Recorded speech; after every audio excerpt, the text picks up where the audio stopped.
Assalamualaikum warahmatullahi wabarakatuh. Perkenalkan, nama saya Septiani dari kelas 10 TKJB. Di sini saya akan menjelaskan tentang komponen-komponen ekosistem. Apa itu ekosistem? Ekosistem merupakan suatu sistem ekologi yang terbentuk oleh hubungan timbal balik yang tak terpisahkan antara makhluk hidup dengan lingkungannya. Ekosistem juga mempunyai beberapa komponen, yaitu komponen biotik dan abiotik. Komponen biotik memiliki arti hidup.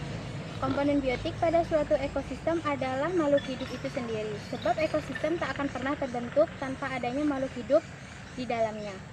Komponen kedua dalam ekosistem adalah komponen abiotik atau komponen yang tak hidup.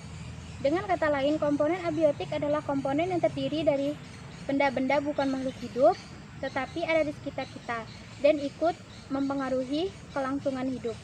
Dan saya akan menjelaskan ekosistem buatan, yaitu kebun. Kebun merupakan sebidang tanah yang ditanami berbagai macam tumbuhan dalam beberapa hektar tanah. Di dalam ekosistem kebun terlihat terjadi interaksi antara faktor biotik dan abiotiknya.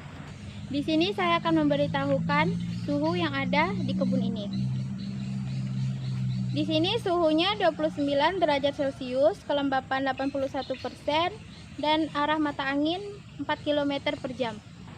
Dan saya akan menjelaskan beberapa contoh komponen-komponen biotik. Dan saya akan menjelaskan ekosistem buatan, yaitu kebun.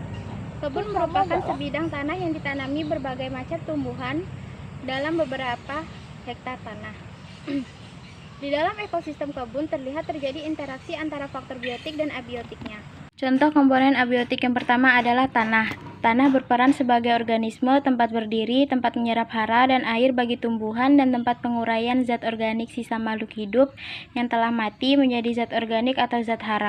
Komponen abiotik yang kedua adalah cahaya matahari. Cahaya matahari merupakan sumber energi utama dalam ekosistem. Saat berfotosintesis, tumbuhan hijau memerlukan cahaya matahari. Hasil fotosintesis yang berupa bahan organik dimanfaatkan oleh hewan dan manusia sebagai sumber makanan. Contoh ekosistem abiotik yang ketiga adalah udara. Baik hewan, tumbuhan, maupun manusia sama-sama membutuhkan oksigen dalam proses respirasi. Pada proses respirasi, ada karbon dioksida yang dikeluarkan. Karbon dioksida diperlukan oleh tumbuhan untuk proses fotosintesis. Contoh ekosistem abiotik yang terakhir adalah air. Air adalah komponen abiotik yang juga sangat penting. Setiap hari makhluk hidup membutuhkan air, karena hampir sebagian besar makhluk hidup terdiri dari 90% air. Air berfungsi sebagai pelarut zat makanan yang dimakan oleh makhluk hidup. Air juga diperlukan oleh tumbuhan dalam proses fotosintesis. Itulah beberapa komponen abiotik dan juga beberapa fungsi dan peranannya dalam ekosistem.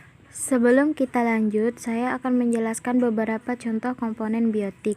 Dalam komponen biotik, makhluk hidup dibedakan menjadi produsen, konsumen, distributor, dan pengurai.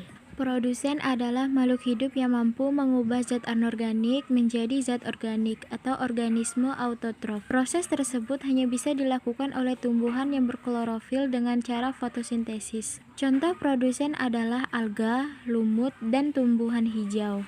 Konsumer adalah organisme heterotrof yang tidak bisa membuat makanannya sendiri dan tergantung kepada organisme lain, baik yang bersifat heterotrof maupun yang autotrof. Contoh konsumer puncak adalah manusia. Dekomposer adalah organisme yang menguraikan bahan organik menjadi anorganik untuk kemudian digunakan oleh produsen. Dekomposer dapat disebut juga sebagai organisme detritivor atau pemakan bangkai. Contoh organisme dekomposer adalah bakteri, pembusuk, dan jamur.